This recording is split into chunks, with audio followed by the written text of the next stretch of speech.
모든 사람과 화목하라라고 하는 제목으로 말씀 함께 나누도록 하겠습니다. 이 몰트만이라고 하는 신학자는 모든 시대의 교회가 갖고 있는 이중적 과제에 대해서 설명을 합니다. 이건 교회뿐만 아니라 모든 그리스도인들에게도 동일하게 해당되는 내용인데, 첫 번째 과제는 정체성을 분명하게 세우는 겁니다. 내가 누구이고 그리고 내가 믿는 바가 무엇인지에 대해서 명확하게 나 스스로가 확신하는 것, 그것이 첫 번째 과제이고, 그것 못지않게 두 번째로 중요한 것이 이 관계성을 잘 세우는 겁니다. 그래서 내 주변 사람들에게 내가 믿는 바가 무엇인지에 대해서 잘 설명해주고, 그리고 내 믿음이 이 사회와 이웃에게 어떤 의미가 있는지 이것을 잘 설명해 주는 것, 이 두 가지가 동시에 다 중요하다. 그래서 이중적 과제다라고 그렇게 이야기를 합니다. 왜냐하면 우리는 이 사실 어느 한쪽으로 좀 치우치기를 좋아하는지라 정체성에 몰두하다가 관계성을 잃어버리는 경우도 많습니다. 흔히 이제 좀 보수적인 신앙을 가지고 있는 사람들의 경우에는 내가 믿는 바가 무엇인가 하는 것에 대해서 너무 몰두하다 보니까 이웃 사람들과의 관계, 이웃과의 관계가 다 끊어져 버리는 그런 경우들도 있고, 반면에 관계성에 몰두하다가 정체성이 약해지는 경우들도 있습니다. 흔히 이제 좀 어떤 진보적인 신앙을 가지고 있는 사람들의 경우는 내 신앙이 사회생활에 무슨 의미가 있는지에 너무 몰두하다 보니까 나중에 가면 내가 뭘 믿는지조차도 좀 희미해져 버리고 이런 경우들이 있습니다. 그러나 이 정체성, 자기가 누구인지를 명확하게 알고, 그리고 이웃들에게 그 정체성을 잘 설명해 줄 줄 아는 것, 좋은 관계를 맺는 것, 이것이 아주 모든 시대의 교회가 중요하게 감당해야 될 이중적인 책임이라는 겁니다. 이 책임은 오늘 우리들에게도 마찬가지로 동일하게 중요합니다. 우리가 다원주의 사회를 살아가죠. 다원주의 사회일수록 정체성과 관계성이라고 하는 이 두 가지를 잘 풀어내야 합니다. 흔히 우리 다원주의 사회에서 살아가고 있다 그러면 이웃들과 불편하지 않으려면 정체성을 죽여야 한다라고 그렇게 생각하기 쉽지만 그렇지 않습니다. 다원주의 사회일수록 자신의 정체성이 무엇인지를 명확하게 드러내고, 더불어서 이 정체성으로 다른 사람들과 함께 어울려서 살아가는 이 두 가지가 함께 다 중요하다라고 하는 겁니다. 그래서 우리 현대교회에도, 우리 형제교회도 그런 점에서 이 두 가지를 분명하게 어느 한 곳으로 너무 치우치지 않고 잘 구현해내는 것이 아주 중요합니다. 최근에 최종원 교수님이라고 하는 분이 텍스트를 넘어 콘텍스트로라고 하는 책을 쓰셨습니다. 이 책에서 이제 여러 가지 교회사에 있었던 사건들을 많이 이야기하는데, 이 책에서 이야기하고자 하는 주요 내용은 이런 겁니다. 텍스트의 가르침, 텍스트라고 얘기할 때 크리스찬들에게는 대체로 성경을 이야기하죠. 이 성경의 가르침이 교회라고 하는 공간을 넘어서서 대중들이 살아가는 콘텍스트와 맞물렸을 때 비로소 새로운 교회 운동이 시작되었다라고 이야기를 합니다. 그러니까 2000년 교회사 속에서 텍스트, 성경의 이 가르침이 교회 안에서 명확하게 부각되고, 그리고 이것이 교회 안에서만, 성도들 안에서만 갇히지 않고 사회 속으로 흘러 들어갔을 때 그것이 교회의 새로운 활력을 불어넣고 교회를 바꿀 뿐만 아니라 사회를 바꾸는 그런 계기가 되었었다라고 하는 이야기입니다. 그러면서 이제 몇 가지 중요한 역사적인 교회사의 사건들을 얘기하는데, 대표적인 경우가 수도원 운동과 종교개혁 운동입니다. 우리 흔히 이제 수도원 운동 얘기하면 사회와 등지고 저 먼 곳 산속에 가서 개인 경건 생활을 했다고 그렇게 생각하지만, 실제로 수도원 운동의 첫 출발점은 그렇지 않았습니다. 나중에 이제 수도원 운동이 좀 이렇게 본래의 의미를 상실하면서 그렇게 흘러간 측면이 있지만, 본래 수도원 운동은 이 가톨릭 교회와 가톨릭 교회가 백성들의 삶과 유리된 채 살아갔거든요. 그러니까 성직자들의 삶이 백성들하고 아무런 접촉점이 없었던 겁니다. 그랬었던 때에 어떻게 하면 백성들의 삶의 현장에서 이 복음을 구현해낼 수 있을까 고민했었던 몇몇 수사들이 살아가던 그 삶의 현장에 가서 수도원 공동체를 만들었고, 이 공동체가 백성들과 호흡하는 그런 계기가 되었었던 겁니다. 또 종교개혁 운동도 마찬가지입니다. 종교개혁은 그야말로 성경의 가르침이 아주 명확하게 빛났었던 그런 대표적인 운동이지만, 그 성경의 가르침이 교회 안에서만 머물지 않았습니다. 이 성경의 가르침이 성경 번역이라고 하는 것을 통해서 성직자들의 손에서 백성들의 삶 속에 성경이 가기 시작했고, 그래서 교회라고 하는 이 울타리를 넘어서서 대중들이 살아가고 있는 컨텍스트와 맞물리기 시작하면서 이것이 영향력을 발휘했었다라고 하는 겁니다. 그런 점에서 오늘 우리들도 마찬가지입니다. 우리들도 주님의 백성이라고 하는 우리의 분명한 정체성을 세우고, 그리고 이 정체성이 함께 살아가는 우리 사회 속에서 어떤 의미가 있는지에 대해서 잘 드러내고 보여주고 설명하는 것. 내가 하나님의 자녀니까 당신들이 이해하든 이해하지 못하든 나는 하등에 상관없다, 이런 자세가 아니라 하나님의 백성으로 살아가는 내 삶이 당신들과 어떤 의미가 있는지에 대해서 잘 보여주어야 하는 중요한 책임이 우리에게 있다라고 하는 말씀입니다. 그런 점에서 오늘 본문이 우리들에게 좀 던져주는 시사점이 있습니다. 우리가 로마서를 지금 쭉 살펴가고 있는데, 로마서 12장부터 16장까지는 복음의 적용이다라고 하는 말씀을 드렸습니다.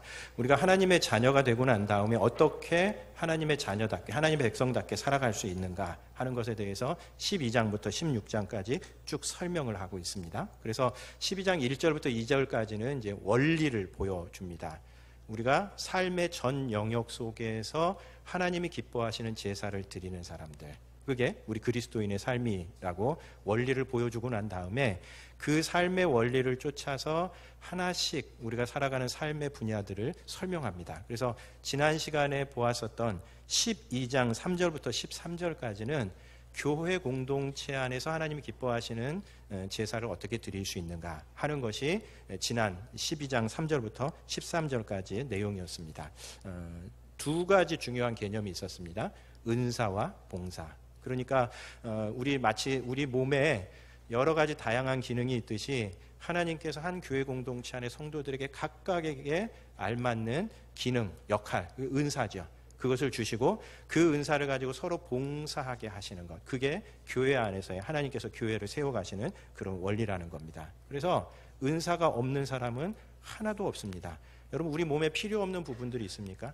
심지어는 손톱도 각각의 역할이 있습니다. 발톱도 각각의 역할이 있습니다. 우리 몸에 하나도 필요 없는 것이 없고 기능하지 않는 것이 없는 것과 마찬가지로 교회 공동체 안에도 모든 사람들이 다 은사를 가지고 있다는 겁니다. 우리 교회가 공동 목회라고 하는 아주 중요한 목회의 원칙을 갖고 있는 것도 그런 이유 때문에 그렇습니다.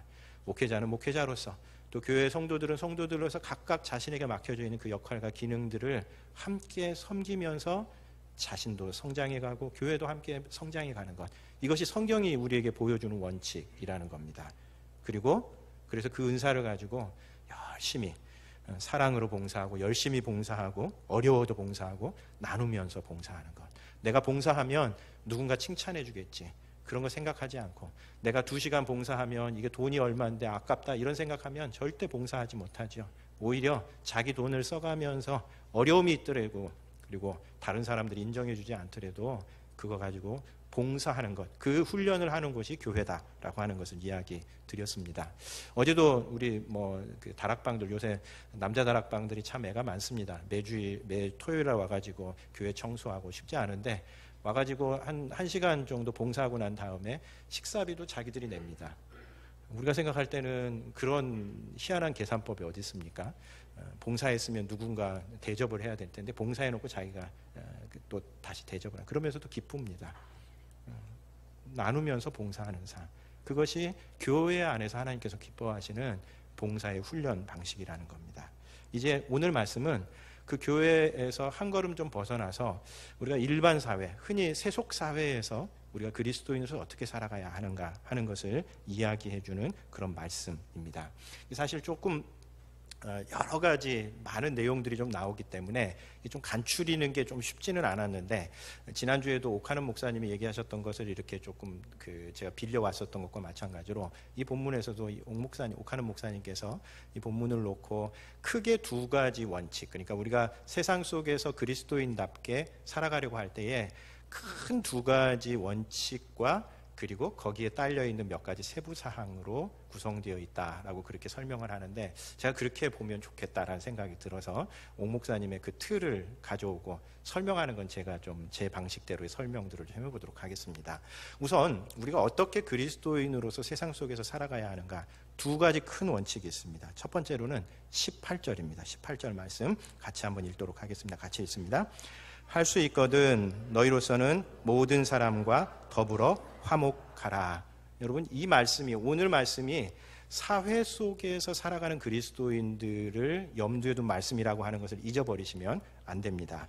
그래서 믿지 않는 사람들이라고 해서 그 사람들을 무시하거나 당신들 하나님의 자녀도 아니야 이러면서 무시한다든지, 아니면 적대시하지 말고 기독교 신앙인이라고 막 박해하고 핍박하지, 나에 대해서 좀 별로 좋지 않게 생각하지 이러면서 적대시하지 말고 평화로운 관계를 맺으면서, 그래서 가급적 모든 사람과 더불어 화목하라 라고 하는 것이 첫 번째 원칙입니다. 다행히도 여기에 조건이 하나 붙어 있었습니다. 어떤 조건이냐면 할 수 있거든. 이게 얼마나 감사한 조건인지 모릅니다. 모든 사람하고 다 평화하며 살아가라 그러면은 아마 힘들었을 텐데 할 수 있거든. 무슨 뜻이겠습니까? 어쩔 수 없는 경우도 있다는 겁니다. 최대한 노력은 해보지만 어쩔 수 없는 경우들도 있을 수 있다. 그러나 어쨌든 최선을 다해서 믿지 않는 사람들과도 평화로운 관계를 맺으면서 살아가라 라고 이야기를 하시는 겁니다.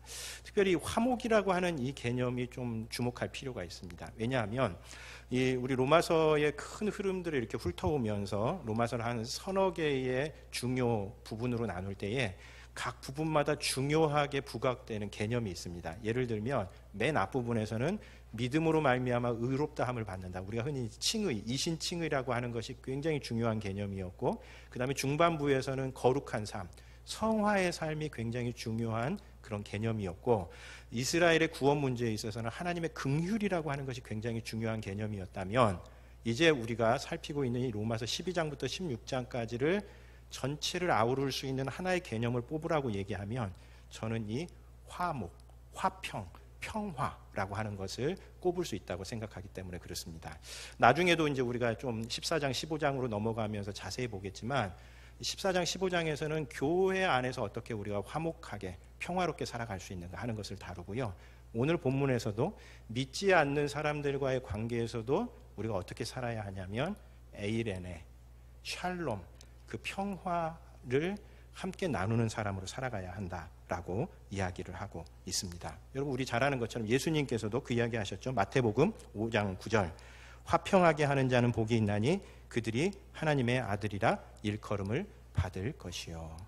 우리가 하나님의 자녀라고 하는 것이 어떻게 드러나느냐, 화평케 하는 자로 살아가는 것이 하나님의 자녀라고 하는 것을 드러내는 가장 좋은 삶의 방식이라는 겁니다. 피스메이커로, 뭔가 갈등이 있는 곳에 내가 가는 순간 갈등이 더 첨예해야 되고 미움이 막 생기지 않고 오히려 갈등하고 있었던 곳에, 뭔가 충돌하고 있었던 곳에 내가 감으로 말미암아 평화가 만들어지는 것, 이것이 하나님의 자녀의 가장 중요한 특징이다. 그래서 여러분, 오늘날도 우리가 얼마나 많은 갈등 속에서 살아가고 있습니까? 그럴 때 그리스도인들이 그 가운데서 피스메이커로서의 역할들을 서로 이해할 수 있도록 해주고 서로 마음들을 오고 갈 수 있도록 해주는 그 역할들을 하는 것이 그리스도인에게 굉장히 중요한 의미가 있는 거라는 겁니다. 그게 첫 번째 원칙이고요. 두 번째 원칙은 21절입니다. 21절. 우리 21절 한번 같이 읽어보도록 하겠습니다. 악에게 지지 말고 선으로 악을 이기라. 일반적으로는 다 우리가 평화롭게 화평하게 살아갈 수 있지만, 그러나 우리에게 또 때로는 악하게 대하는 사람들이 있을 수 있습니다. 특별히 초대교회 성도들의 경우에는 이 신앙 문제 때문에 박해를 굉장히 많이 받았습니다. 내가 그리스도인이라는 이유만으로 많은 사람들이 박해하고 때로는 국가에 체포되어서 옥살이를 하는 그런 상황들이었었던 것을 생각을 해보면 그리스도인들이 무고하게 여러 가지 억울한 상황들을 당했었던 겁니다. 그럴 때에 우리가 그런 어떤 악에 대해서 악으로 맞서지 말고 선으로 악을 이기는 것, 그것이 우리가 해야 되는 삶의 방식이다라고 하는 이야기입니다. 여러분, 우리 살아가다 보면 우리에게 우호적인 사람도 있지만 좀 우리에게 이상하게 불편하게 대하는 사람들도 있습니다. 이유는 없습니다. 전에도 한번 제가 말씀드렸듯이 누군가 나에 대해서 괜히 좀 미워한다는 생각이 들 때에 뭐 별다른 이유가 없는 게 그냥 당연합니다. 왜냐하면 별다른 이유 없이 저 좋아해 주는 사람이 있듯이 또 뭔가 잘 안 맞아서 좀 불편한 관계에 있는 사람들이 있을 수 있는 겁니다. 그럴 때에 나에게 잘 대하는 사람과의 관계보다는 나에게 불편한 사람과 우리가 어떻게 살아가느냐가 신앙의 특징을 나타내기에 좋은 관계입니다. 그렇죠? 우리에게 잘해주는 사람에게 잘해주는 건 누구나 다 할 수 있습니다. 그런데 우리에게 좀 불편한 사람들에게 우리가 잘 대하면 그것이 오히려 하나님 앞에 영광을 돌려드릴 수 있는데 바로 그 이야기를 하고 있는 겁니다. 그래서 악에게 지지 말라 그렇게 얘기합니다. 왜냐하면 악마하고 맞서 싸우면서 자기도 악마가 되어가는 경우를 우리 종종 보기 때문에 그렇습니다. 우리 가끔 영화나 드라마 같은 데 보면 처음에는 의로운 분노 속에서 시작할 수 있습니다. 이거 바로 잡아야 돼 이렇게 생각하면서 의로운 분노 속에서 시작하지만 그러나 나중에 가면 악마하고 싸우면서 자기 자신이 악마가 되어갑니다. 그럼 그것만큼 비극이 어디 있겠습니까? 그래서 때로 우리가 어떤 악한 상황들에 처한다 할지라도 거기에 지지 말고 선으로 악을 이기는 것. 그래서 모든 사람과 화목하게 지내는 것과 그리고 악에게 지지 말고 선으로 악을 이겨라. 이것이 사회 속에서 우리가 살아가야 될 두 가지 중요한 원칙입니다. 그러면 어떻게 하면 이걸 살아갈 수 있는가? 몇 가지 좀 세부 사항들이 있는데요. 첫 번째 세부 사항으로는 우리 15절을 들 수 있습니다. 우리 15절 한번 같이 읽어보도록 하겠습니다. 15절 같이 읽습니다. 즐거워하는 자들과 함께 즐거워하고 우는 자들과 함께 울라. 우리가 어떻게 모든 사람들과 함께 화평하게 살아갈 수 있는가? 우는 자들과 함께 울고 즐거워하는 자들과 함께 즐거워해라 라고 하는 그런 이야기입니다. 여러분 이 말씀은 우리 인간관계에서 좀 틈도 없고 담도 없어야 한다라고 하는 것을 이야기하는데 그런데 이게 참 쉽지가 않습니다. 그리고 이 말씀은 특별히 그리스도인들 공동체에만 하시는 말씀이 아니라고 하는 것을 우리가 좀 주목할 필요가 있습니다. 성도들 사이에 즐거워하는 사람들하고 함께 즐거워하고 우는 사람들과 함께 우는 것 그건 너무나 당연한 겁니다. 오늘 말씀은 믿지 않는 사람들과의 관계 속에서도 그들과의 관계 속에 담도 세우지 말고 틈도 두지 말아라 라고 하는 그런 말씀입니다. 특별히 우는 자들과 함께 울라라고 하는 이 말씀은 이 세월호 사건 때문에 아주 좀 그리스도인들 사이에서 굉장히 좀 중요하게 관심을 모았었던 그런 모토입니다. 저도 사실 우는 자들과 함께 울라라고 하는 이 말씀이 성경에 있는가라고 하는 것을 그 사건을 통해서 처음으로 봤고 그리고 그 맥락이 믿지 않는 사람들과의 관계 속에서 그렇게 살아가라고 하는 것을 그때 처음으로 제가 깨닫게 됐었습니다. 근데 이제 이게 좀 중요한 것이 의외로 이 신앙인들의 삶의 방식, 특별히 교회의 삶의 방식을 보면 믿지 않는 사람들과의 관계 속에 담을 높이 세운다든지 틈을 두는 경우가 너무나 많은 겁니다. 그런데 하나님께서는 그렇게 얘기하시지 않고 모든 사람과 더불어 화목하고 함께 즐거워하고 함께 같이 울어줄 줄 알아야 한다 하는 이야기를 해주시는 겁니다. 특별히 이 말씀은 그 당시에 이 세월호 사건이 있었을 때 제가 그때도 한번 말씀을 드렸던 기억이 있는데 안산 지역의 교회가 했었던 그런 일들하고 좀 대비가 되면서 우리 교회가 도대체 지금 어떤 방향으로 가고 있느냐, 우리의 신앙이 정말 성경이 우리에게 얘기하는 신앙이냐라고 하는 것에 대해서 굉장히 좀 근본적인 질문을 던지게 했었던 그런 사건이 됐었습니다. 왜냐하면 이 안산 지역이 당연히 그 지역에 있었던 한 학교의 학생들이 다 그 힘든 죽음을 맞았었기 때문에 억울한 죽음을 맞았었던 거로 한 집 건너가면 다 누군가 그 고통에 연결되어 있는 사람들이 있는 겁니다. 근데 이 안산 지역에 있는 교회들이 그 세월호 사건이 있고 난 다음에 교회 안에서 세월호 사건과 관련된 이야기를 입도 뻥끗하지 못하도록 만들었습니다. 여러분 한번 생각해 보십시오. 우리 교우들 가운데 누군가 그런 불행을 당했을 때에 당연히 기도 제목을 같이 이야기하고 같이 어울려서 위로해주고 함께 울어줘야 되죠. 그런데 안산에 있는 지역교회들 가운데 꽤 중요한 지역교회들, 힘 있는 교회들일수록 그렇게 하지 않기로 했습니다. 이유는 이게 정치적인 문제가 되었기 때문이다라고 그렇게 생각했기 때문에 그렇습니다. 여러분 다른 지역에 있는 교회들은 정치적인 문제일 수 있습니다. 그러나 적어도 그 지역에 있는 교회들은 그게 아무리 가도 정치적인 문제일 수 없습니다. 그 문제는 이웃의 문제입니다. 이웃의 문제. 근데 그것에 대해서 교회들이 그래서 심지어는 기도 제목도 못 내놓게 해서 실제로 유가족들 가운데 크리스찬들이 교회에 더 이상 발을 붙이지 못하고, 왜냐하면 그 얘기를 하는 순간 사람들이 막 눈초리가 이상해지거든요. 여러분 우리가 하나님 앞에서 믿지 않는 사람들과의 관계 속에서도 담도 세우지 말고 틈도 두지 말아라 라고 하는 이야기입니다. 그런 점에서 사회적인 슬픔을 같이 나누는 것, 우리 개인뿐만 아니라 교회 공동체가 사회적인 슬픔을 함께 나누는 이것이 의미 있는 거라 하는 이야기를 얘기해 주시는 겁니다. 특별히 이 사회적인 슬픔을 같이 나누는 것은 우리 교회에도 굉장히 중요한 사안입니다. 왜냐하면 우리가 잘 아는 것처럼 가난한 이웃의 친구가 되겠다라고 하는 것은 우리 교회의 비전입니다. 여러분, 가난한 이웃의 친구가 어떻게 될 수 있습니까? 즐거운 일에 함께 즐거워하고 슬픈 일에 같이 눈물을 흘려야 되는 겁니다. 이번 추수감사주일에 저희가 사랑 나눔 바자회와 이주민 초청을 좀 같이 하려고 합니다. 실제로 일을 해나가는 분들 사이에서는 이 둘이 일이 이렇게 같이 모아질 때에 참 어렵겠다라는 이야기도 했지만 좀 의미가 있을 것 같아서 저희가 올해는 그렇게 진행하려고 합니다. 한 해 동안 우리에게 베풀어 주신 은혜, 우리가 같이 감사하는 그 자리에 연말에 우리 불우한 이웃들을 함께 도울 수 있는 그런 기금도 좀 같이 마련하고, 또 우리 사회에 와 있는 이주민들, 여러분 이주민들 얼마나 생활하는 가운데에 늘 좀 어렵겠습니까?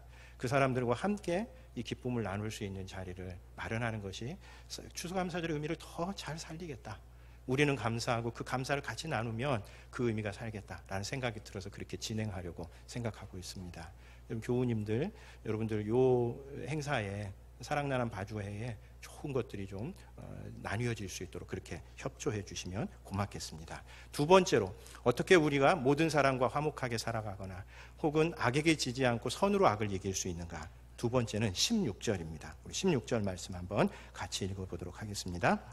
서로 마음을 같이하며 높은 데 마음을 두지 말고 도리어 낮은 데 처하며 스스로 지혜 있는 채 하지 말라. 예, 이 말씀도 교회 안에서만 그렇게 하라는 이야기가 아니라는 것이 중요합니다. 여러분, 교회 안에서는 당연히 우리가 겸손해야 되죠. 그래야 공동체가 잘 살아날 수 있습니다. 그냥 내 뜻대로 하겠다라고 얘기하면 가정도 깨지고요, 공동체도 깨지고 다 깨집니다. 우리 자신을 낮춰야 하는 겁니다. 그런데 이 말씀은 사회생활을 염두에 두고 있습니다. 우리 그리스도인들이 사회생활을 해나갈 때에도 우리들이 가지고 있는 어떤 영적인 축복이나 자산 때문에 믿지 않는 사람들이 생각할 때에 높은 마음들을 느끼지 않도록 조심하라라고 하는 그런 이야기입니다. 특별히 우리 기독교가 그동안 무례한 종교라고 하는 오명을 굉장히 많이 썼습니다. 우리가 가지고 있는 것들이 참 소중하다 보니까 이것들 가치 때문에 우리 안에서도 굉장히 믿지 않는 사람들을 대할 때에 그런 어떤 잘못된 모습들이 우리 안에 나타난 겁니다. 그런데 믿지 않는 사람들과의 관계 속에서도 우리가 높은 데 마음을 두지 말고 지혜 있는 채 하지 말아라 라고 이야기를 하고 있습니다. 그래서 믿지 않는 사람들과의 관계 속에도 겸손한 확신을 가지고 살아가는 거고, 여러분 우리 안에 확신이 분명히 있습니다. 우리가 가지고 있는 것이 진리라고 하는 분명한 확신이 있습니다. 이거 손해볼 수, 뒤로 물러설 수 없습니다. 그러나 그 진리가 표현되는 방식은 한없는 겸손으로 표현되어야 하는 겁니다. 여러분, 힘 있는 사람이 내가 힘을 가지고 있다고 해서 그 힘을 다 내두르는 건 어리석은 사람들입니다. 어린아이나 그렇게 합니다. 큰 칼을 가질수록 어른들은 이 칼을 훨씬 조심스럽게 사용하지 않습니까? 마찬가지입니다. 우리가 진짜 확신을 가지고 있다면 그 확신은 폭력적인 방식으로 나타날 수 없습니다. 아주 겸손한 방식으로 나타날 수밖에 없는 겁니다. 그래서 성경에서는 특별히 우리 그리스도인들이 어느 곳에 가든지 평화를 만드는 자들이 돼야 되는데, 그러기 위해서 우리가 가져야 될 삶의 자세가 높은 데 마음을 두지 않고 겸손하게 살아가는 겁니다. 성경에서는 이 겸손에 대해서 정말 여러 번 많이 강조를 합니다. 우리 그 창세기 49장에 보면 거기 그 유다 그 야곱이 나중에 12아들들을 다 죽을 때에 12아들들을 다 임종 자리에서 함께 놔두고 이 12아들들을 축복하는 그런 내용이 나옵니다. 그런데 이 12아들들에게 축복하는 내용을 보면 12아들들에게 골고루 축복하지 않습니다. 이 12아들들 가운데 특별히 요셉과 유다, 이 두 사람에게 집중이 됩니다. 왜 요셉과 유다에게 집중이 될까? 요셉이 집중이 되는 건 이해가 됩니다. 왜냐하면 야곱 일가의 이야기를 들어보면 12아들들 가운데 요셉의 역할이 굉장히 중요했기 때문에 그렇습니다. 형제들의 그 미움에도 불구하고 그 애굽으로 종으로 팔려갔고 총리가 되었을 때 얼마든지 형제들에게 복수할 수 있었는데도 불구하고 복수하지 않고 가족들을 다 살려내지 않습니까? 그래서 사실 요셉이 축복의 중심에 서는 것은 우리가 납득이 됩니다. 근데 유다는 뭐지? 이런 생각을 하는 겁니다. 유다는 뭐 한 역할도 별로 없는 것 같은데 형제들하고 같이 어울려서 다 팔고 다 그렇게 했는데 유다가 왜 이렇게 큰 축복을 받을까? 의아합니다. 그런데 유다가 다른 형제들하고 다른 점이 하나 있습니다. 그게 뭐냐면 결정적인 순간에 화해자로 나섭니다. 그래서 형제들이 죽이려고 할 때에 그래도 우리 죽이지는 말고 다른 방법을 강구해보자. 그렇게 얘기하고 형제들 사이에 갈등이 일어났을 때 늘 화해자로서의 모습들을 갖추어가는 겁니다.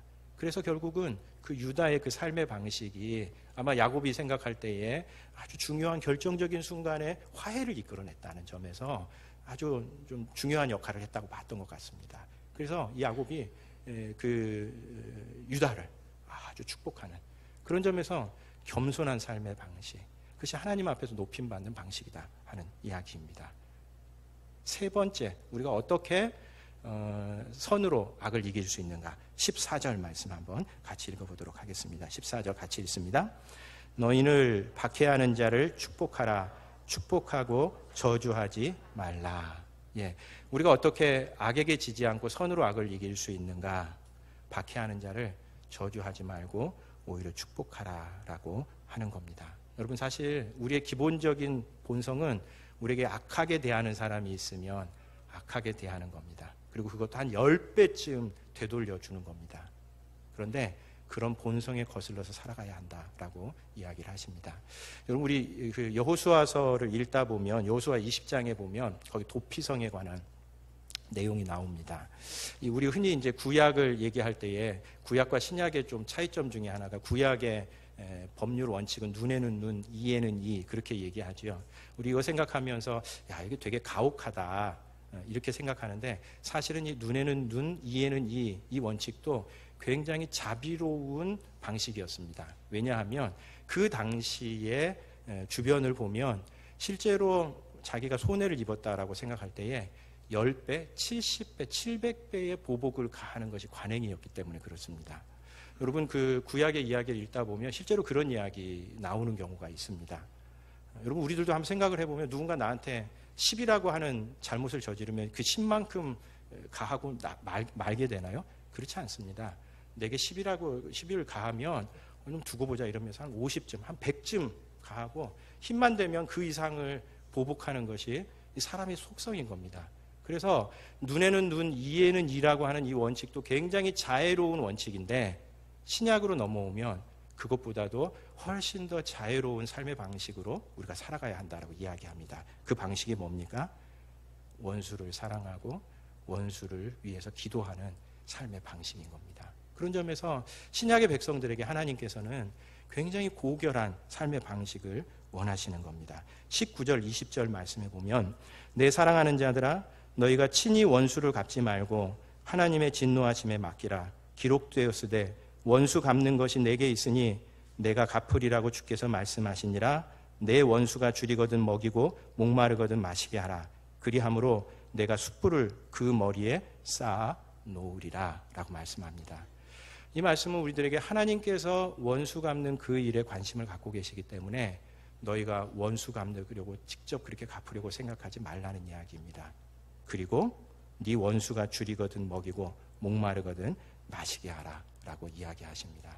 예수님께서도 마태복음 5장 44절부터 44절에 보면 나는 너희에게 이르노니 너희 원수를 사랑하며 너희를 핍박하는 자를 위하여 기도하라 라고 말씀하십니다.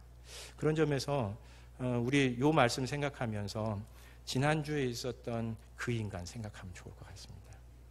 지난주에 내 마음을 불편하게 만들고 내가 아무리 잘 대해주려고 하지만 잘 안 되는 그 인간을 생각하면서 이 말씀을 적용하면 좋을 것 같습니다. 악에게 지지 마라. 악으로 선을 이기라 라고 하는 겁니다. 특별히 예수님 말씀처럼 불편하게 만드는 사람이 있을 때에 그 사람을 놓고 그 문제를 놓고 기도하는 것이 가장 좋은 출발점인 것 같습니다. 왜냐하면 그렇게 기도하는 가운데에 그 사람이 정말 변할 수 있고요. 하나님이 그 기도 들어서 그 사람 혼내주시면 얼마나 좋습니까? 그리고 또 내가 변하는 경우도 있습니다. 제가 이제 그 교육전도사로 일할 때에 이제 신학교 초년생이었습니다.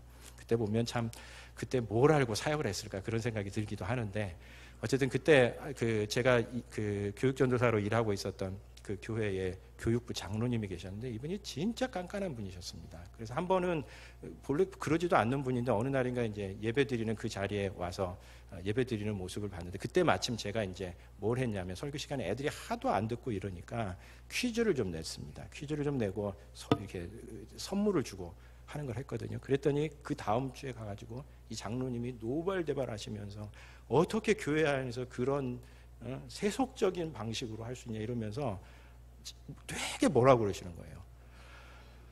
제가 너무 억울했습니다.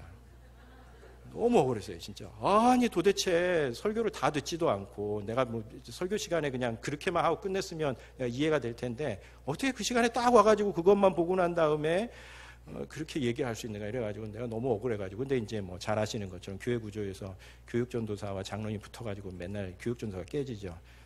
교육전도사는 밑바닥에 있습니다. 제일 밑바닥에 있고, 그래서 맨바닥에 헤딩하는 존재이기 때문에 붙어봤자 아무런 저만 상처를 입을 뿐입니다. 근데 이제 어떻게 못하겠더라고요. 너무 억울해가지고 한 2주 동안 막 부글부글 끓는 걸 어떻게 하지 못하고 기도를 하는데, 한 2주쯤 지나고 나니까 그 장로님이 좀 불쌍해지기 시작하더라고요. 왜냐하면 이분이 이제 늘 그런 방식이니까 다른 사람들이 이 장로님 나타나기만 하면 다 그냥 벌벌벌 떠는 거예요. 왜냐하면 저도 이제 가끔 이야기하지만 우리 신앙이 일평생 자라가야 되는데, 이분의 신앙은 청년기 때 했었던 그 신앙에 딱 고정돼 있어요. 그 신앙이 전부예요. 그리고 그 신앙이 하나님 믿는 세계의 전부예요. 세월이 변하든 아이들이 바뀌든 아무 상관이 없어요. 근데 그 잣대를 들이대니까 여러분, 그 잣대가 얼마나 소용이 되겠습니까? 그 시대에는 그 잣대가 통용되지만 시대가 많이 변했는데 통용되지 않는 겁니다. 그래서 제가 그 장로님 놓고 기도하는 가운데에, 장로님 참 안 됐다, 어쩌다 저렇게 됐을까 그러면서 제 마음이 좀 바뀌더라고요. 그러니까 이제 좀 풀어졌습니다. 그래서 지난주에 있었던 그 인간 생각하실 때에 우선 기도부터 한번 하시면 좋습니다. 그럼 제가 우리 그 금요기도회 때 마침 지난주가 저주기도였는데, 여러분 시편에 저주기도가 있습니다. 저주기도. 여러분 저주를 실행하면 안 되지만 기도의 자리에서는 뭐든 다 할 수 있습니다. 그러면 좀 속도 좀 시원해지기도 하고요. 그리고 또 압니까? 또 주님께서 그 기도 들으시고 오늘 말씀처럼 내가 원수를 갚아주겠다라고 얘기하실 수도 있고, 또 기도하다가 우리의 마음이 바뀔 수도 있는 겁니다. 제가 늘 하는 얘기지만 기도의 가장 큰 응답은 내가 바뀌는 겁니다. 여러분, 기도하면서 큰 산도 옮길 수 있고요, 엄청난 일도 벌릴 수 있는데 나는 안 바뀝니다. 자기가 바뀌는 게 제일 큰 기도 응답입니다. 그런 점에서 누구 생각나는 사람 있죠? 다. 그 사람 놓고 불편할 때에 그래, 내가 저놈이 저 인간이 그렇게 했어, 가만두나 봐라 이렇게서는 해봤자 그렇게 하시지 마시기 바랍니다. 그러면 내 속만 상해요. 그렇죠? 그리고 누군가 정말 내가 복수를 해서 성공했다고 그러면 그 이후에 엄청난 법적 분쟁에 휘말릴 소지가 굉장히 많습니다. 그러니 그러지 마시고 예수님이 이야기하신 것처럼 기도부터 하시면 좋을 것 같습니다. 이렇게 얘기하면 우리 가정에도 떠오른 사람이 있죠. 가정에도 떠오른 사람 있습니다. 혹시 저에게 대해서 그렇게 생각하실지 모르겠는데 저는 그렇지 않습니다. 얼마 전에 저한테 어떤 지인 한 분이 이렇게 사진을 하나 보내주셨는데, 자기 건 아니고 어디 가다가 그 집인지 가게에 이렇게 그 표 비슷하게 붙여 있었던 거라고 보면서 너무 재밌어가지고 저한테 보냈는데, 이런 내용인데 제가 그걸 보는 순간 하나님의 계시다 이런 생각을 했습니다. 사자성어인데 우리 고사성어인데 이렇게 풀었습니다. 인명제처, 사람의 운명은 아내에게 달려있다. 진인사 대처명, 최선을 다한 후 아내의 명령을 기다려라. 지성이면 감처, 정성을 다하면 아내도 감동한다.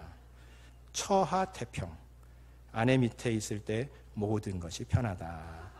사필귀처, 중요한 결정은 결국 아내의 뜻에 따른다. 이걸 받아들이는 순간 너무 마음이 행복해지기 시작하면서요. 그래서 저에게는 원수가 없습니다. 그래서 여러분 혹시 집안에 왼수가 있으시거들랑 그거 속 끓이시지 마시고 기도부터 하시면 좋겠다, 그런 생각이 듭니다. 여러분, 오늘 말씀은 우리들에게 세상과의 관계 속에서 우리가 좀 그동안 너무 담을 높이 쌓아놓고 살아왔었다면 그것들을 허물어야 되고, 세상과의 관계 속에 틈을 많이 내놨었다면 그것을 허물어야 한다고 이야기를 하십니다. 그것이 이 바리새인들의 삶의 방식과 예수님의 삶의 방식의 차이점이 거기에 있었습니다. 여러분, 예수님도 이 땅에서 거룩한 삶을 사셨지만 바리새인들도 진짜 거룩하게 사는 것에 대해서 굉장히 관심이 많았습니다. 바리새인들이 그렇게 살았었던 것도 사실 거룩하게 살기 위해서 그랬습니다. 그래서 거룩하게 살려면 이 죄악된 것으로부터 다 분리돼야 하고, 그리고 죄를 짓고 살아가는 사람들을 악인이라고 딱지를 딱 붙여놓고 그 사람들하고는 절대 접촉도 하지 않고 살아가는 것이 거룩하게 살아가는 삶의 방식이라고 생각했습니다. 그래서 그렇게 철저하게 율법주의적인 삶의 방식을 맺으면서 살아갔었던 겁니다. 그것에 비하면 예수님의 삶의 방식은 달랐습니다. 오히려 바리새인들이 죄인이라고 생각하고 있었던 그 사람들에게 내려가서 그 사람들을 어루만지시고요, 그 사람들과 함께 식탁의 자리를 같이 하면서 그 사람들과 교제를 했습니다. 여러분, 똑같은 거룩인데 왜 이렇게 차이가 나타날까요? 바리새인들의 거룩은 소극적인 거룩이었습니다. 죄로부터 멀리 하는 것이 자신들을 거룩하게 만들어간다고 생각했었던 겁니다. 반면에 예수님께서는 오히려 죄가 난무한 그 현장에 가서 그곳에 예수님께서 임재하심으로 그곳을 은혜의 공간으로, 거룩함의 공간으로, 치유의 공간으로 만드셨던 겁니다. 여러분, 오늘 우리가 어떤 삶을 살아야 할까요? 예수님처럼 살아가는 삶의 방식이 쉽지는 않습니다. 그 현장에 내려가는 그 순간 여러 가지 유혹에 휩싸일 수도 있고 쉽지 않은 많은 일들이 벌어집니다. 그럼에도 불구하고 오늘 하나님께서는 우리들에게, 우리 그리스도인들이 사회 속에서 너무 세상 사람들과 담을 높이 쌓고 그들과 적대시하거나 도외시하거나 그렇게 살아가지 말고 그들의 즐거움에 같이 참여하고 그들의 아픔에 같이 참여해야 된다고, 교회 공동체도 그렇게 살아가야 된다라고 말씀하십니다. 바로 예수님의 삶의 방식입니다.